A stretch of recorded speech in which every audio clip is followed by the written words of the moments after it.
First City Focus is supported in part by Duke Energy, powering the lives of its customers and communities. Online at duke-energy.com. Andy Ellerman of First City Wealth, serving Vincennes and surrounding communities to help with investing and planning for your future before and during retirement years.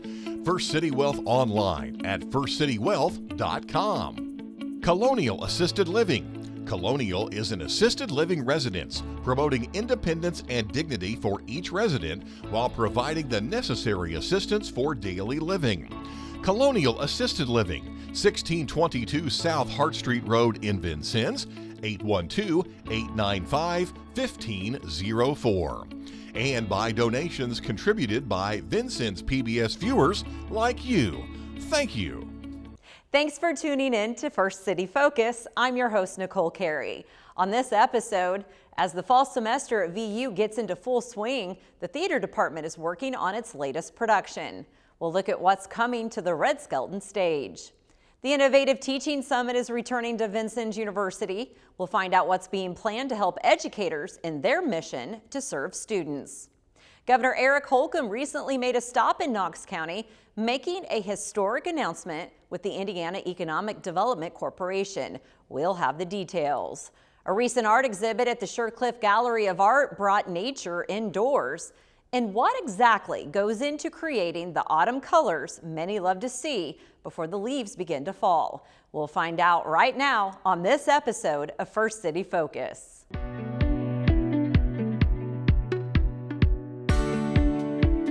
Every fall, the Vincennes University Theater Department puts in hours of rehearsal to be able to entertain the public with different productions, and this semester is no different.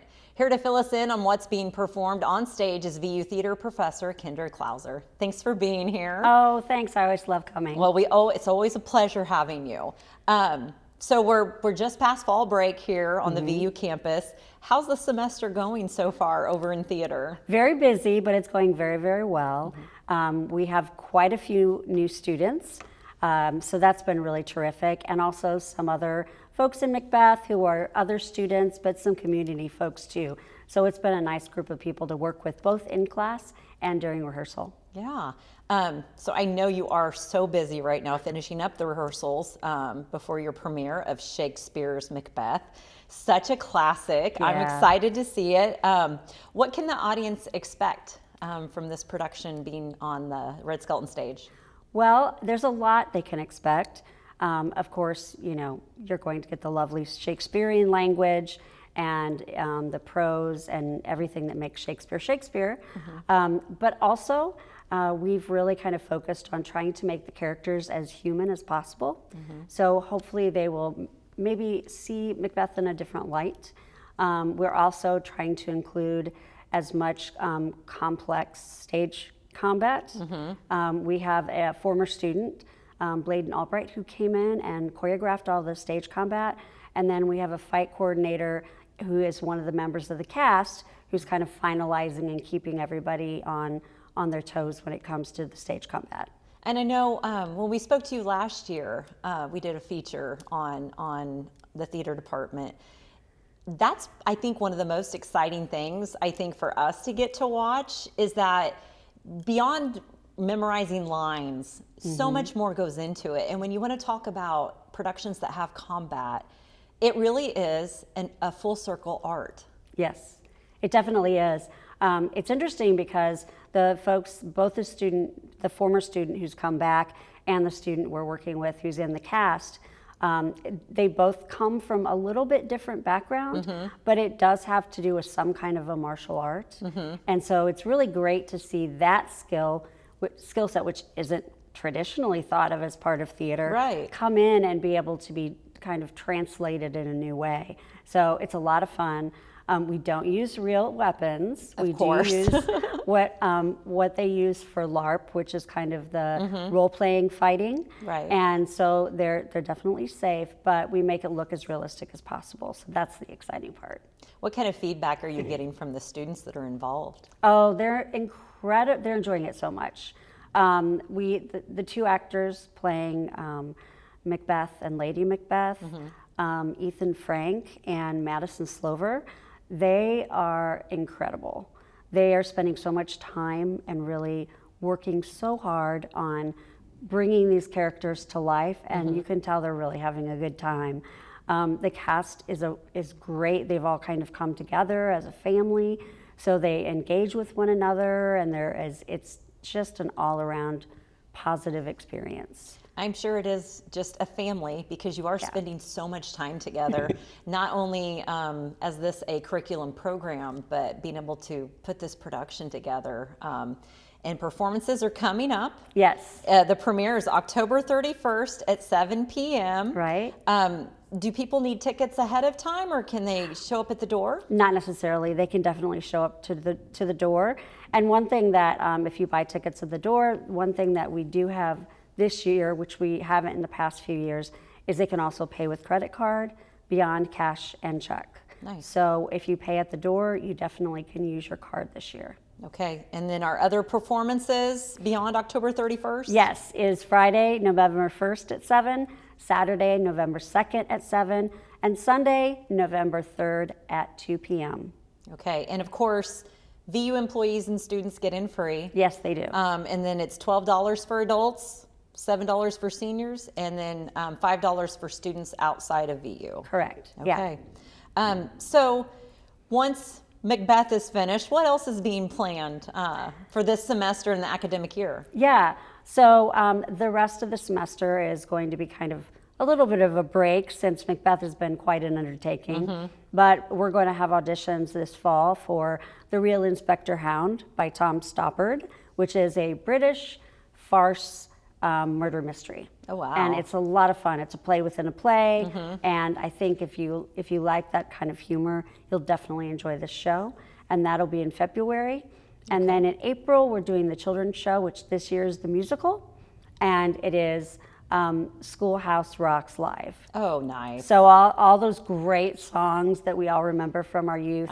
Very nostalgic. It is. We're going to be bringing a lot of those to life on stage. Yeah, awesome. And of course, your auditions are open across campus to all majors. Absolutely, across campus and across anybody who wants to audition. So we enjoy having community members come in, and also having a mix of our students and other students. I think it makes a really strong dynamic, and you get all those different perspectives, which is really important. Yeah. So when a production wraps up, how does it feel for you being at the helm when you have that last curtain call completed? It's exciting, and I'm proud of all the work that the students put in. Sometimes I wish we had more performances, since we only have 4. But a lot of times as a director, I already have a foot in the next production. Right. So my brain is already starting to go there, even as the current production is kind of winding down. Yeah. But yeah, so it's kind of a happy, sad feeling.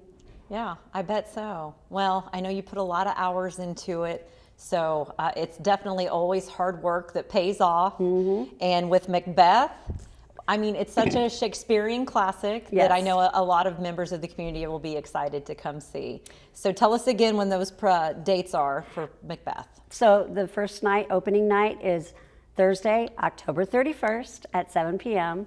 And then Friday and Saturday, November 1st and 2nd at 7 p.m. And then Sunday, November 3rd at 2 p.m. Okay, all right. And of course, we'll have all of that information linked through our website as well. Thanks for being here, Kendra. Oh, thank you so much. To keep up with the VU Theater Department, you can follow a link on our website. Well, the Innovative Teaching Summit is an event created to help continue the education of teachers. VU created the event and named it after the late Dr. Philip M. Summers, past president of the university. Our own Allison Bauer sat down with one of the event organizers, VU English professor Jamie Singleton, to find out more. Hi, Jamie. Thanks for coming today. Hi, thank you for having me. So can you just tell us, what is the Innovative Teaching Summit and what is it all about? Yes, it's an event that was developed back in 2017 to honor the memory of Dr. Philip M. Summers, who was a teacher and a former president of the university, who was very passionate about creating equitable learning environments that reached all students and promoted student success.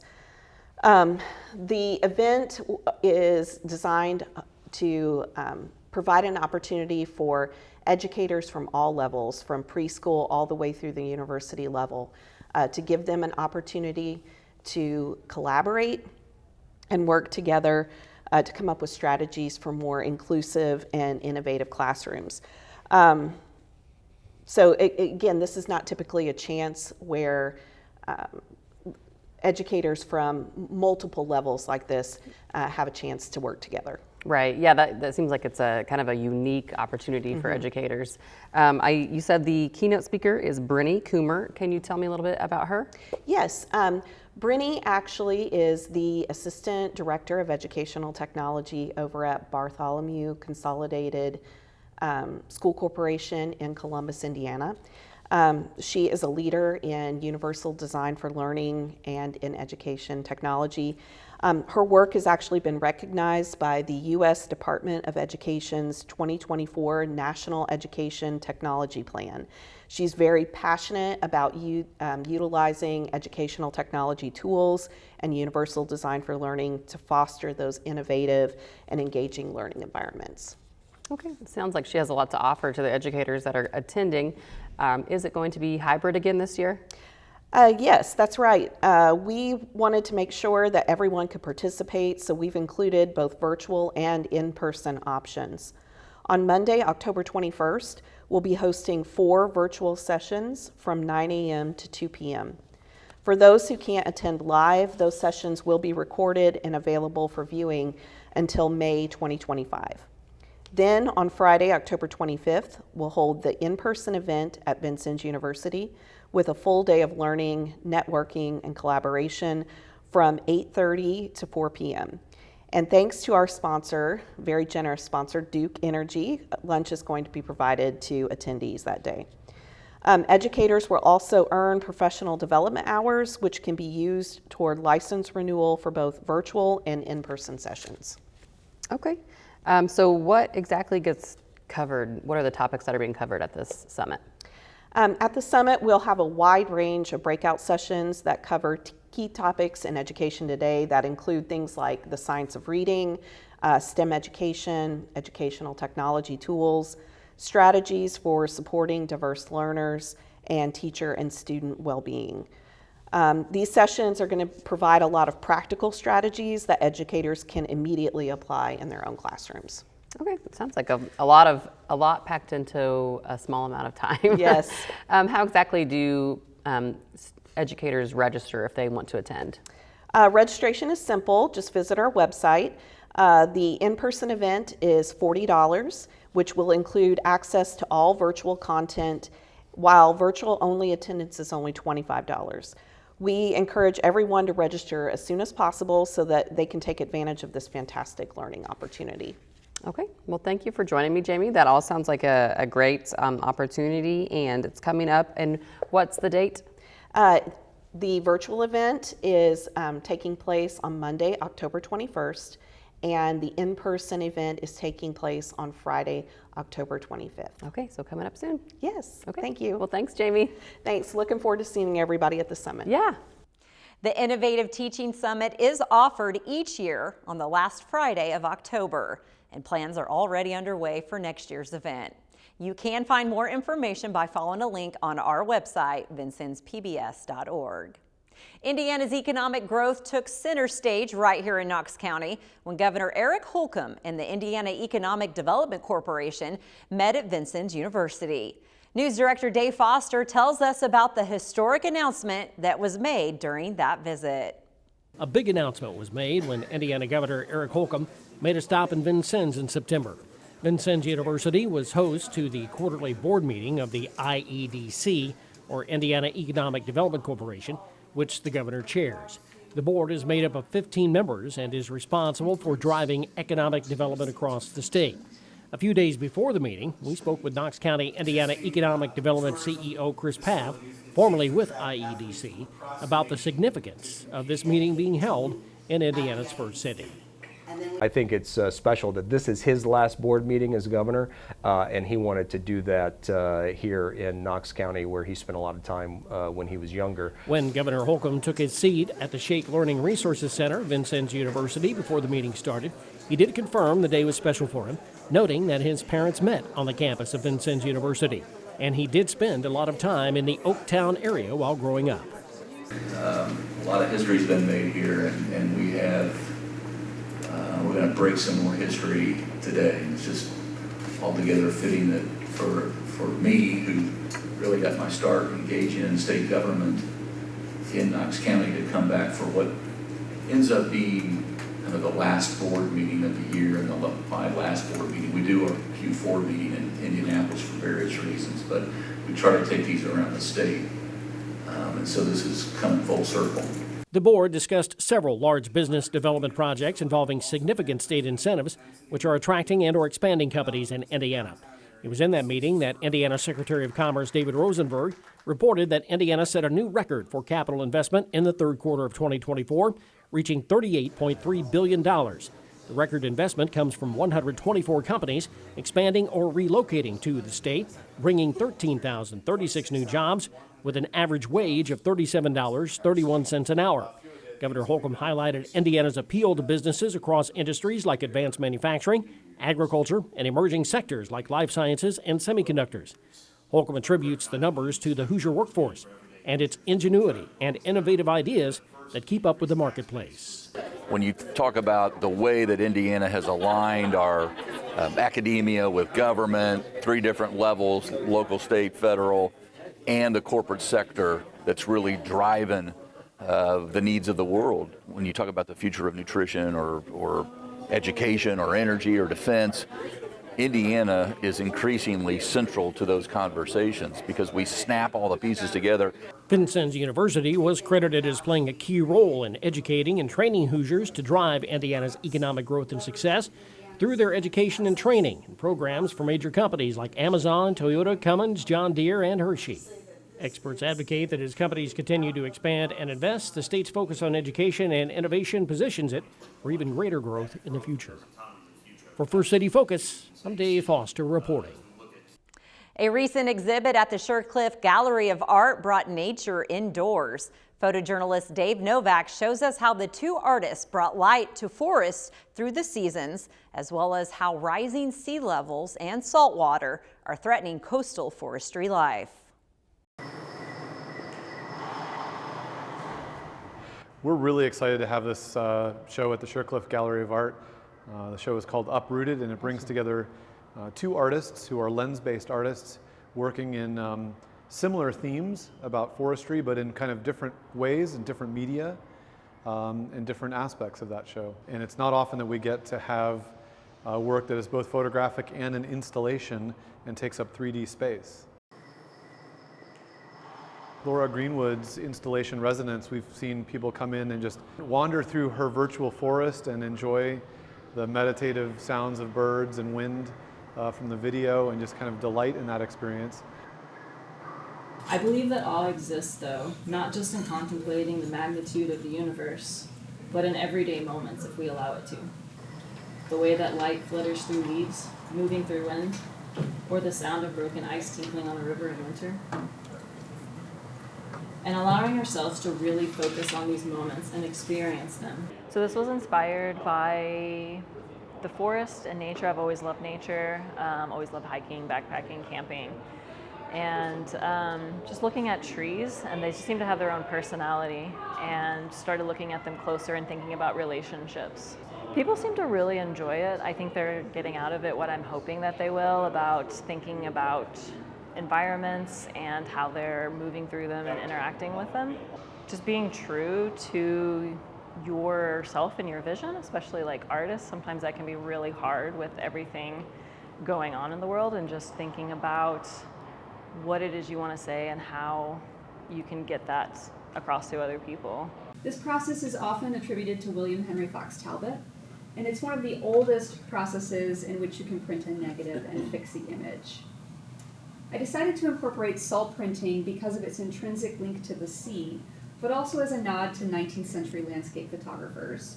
I've been working on this body of work about a place in North Carolina called Dare County, where there are growing ghost forests, which are the result of saltwater intrusion into the landscape, and a lot of dying trees because of that. The reaction to the exhibition's been really great. I've had a lot of positive feedback. People are really interested in knowing about the history of the landscape, who's been the stewards of this land, which is something I've been researching, from the indigenous peoples to the maroon communities living in the area, to the colonial timber industries, all the way up until the current residents.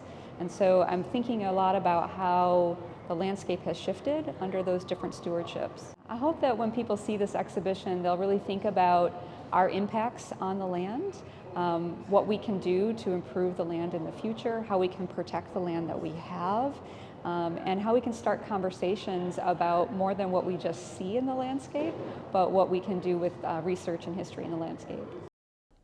Well, there are many people who will tell you that fall is their favorite season. I, for one, live in that camp. With the changing of the season comes the changing of the autumn leaves.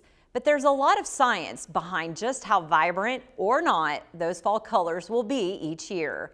Photojournalist Dave Novak went to VU's Dean of Science, Engineering and Math, Kurt Kaufman, to let him teach us the science behind fall coloring.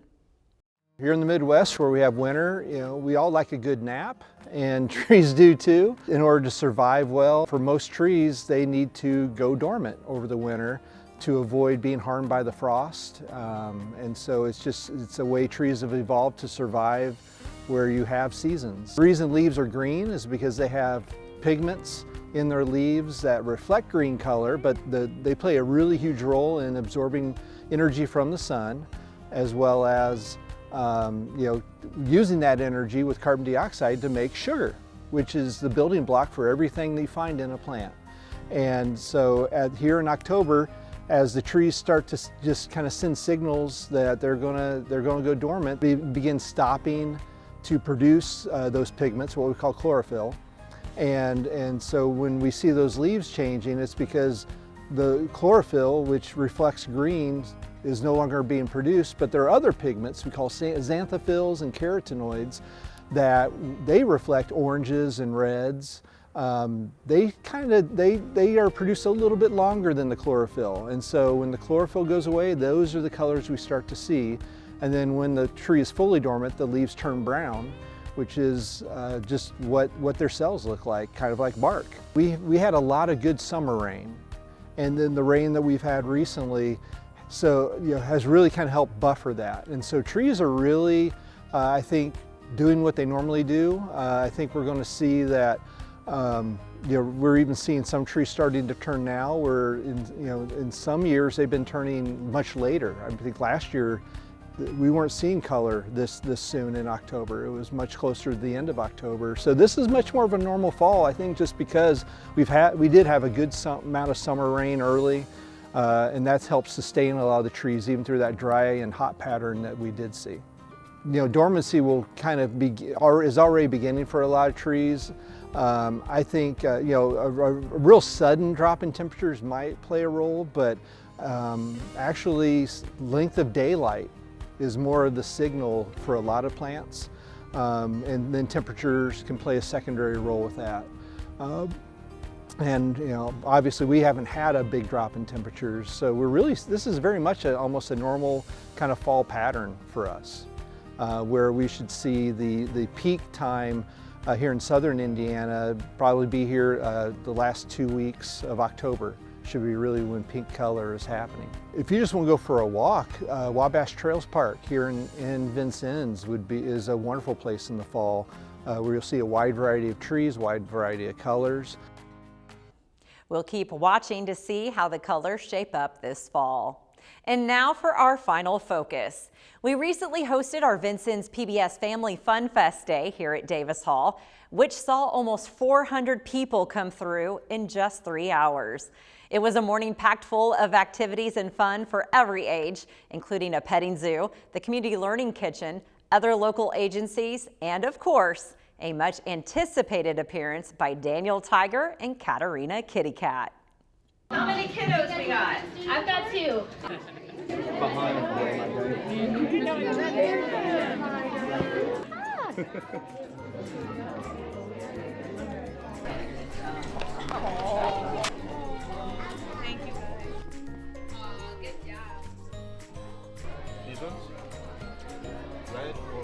Do you want clothes?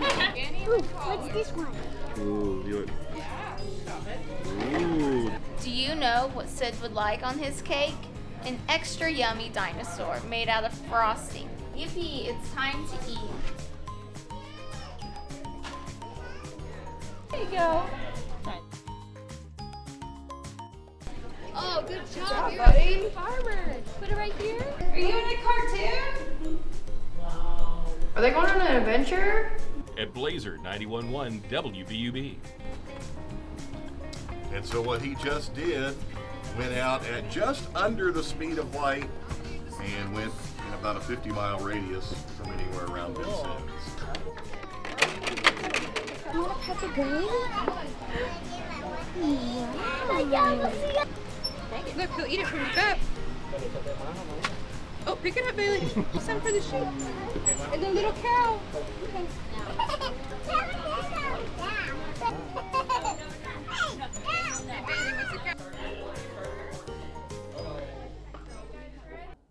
We definitely enjoyed having everyone visit us that morning. And stay tuned as we're planning an even bigger event for the spring. And that's all for this edition of First City Focus. Remember, we've got a few great series ramping up over on our YouTube channel. Make sure you go check those out. For everyone here at Vincennes PBS, I'm Nicole Carey. Join us again next week.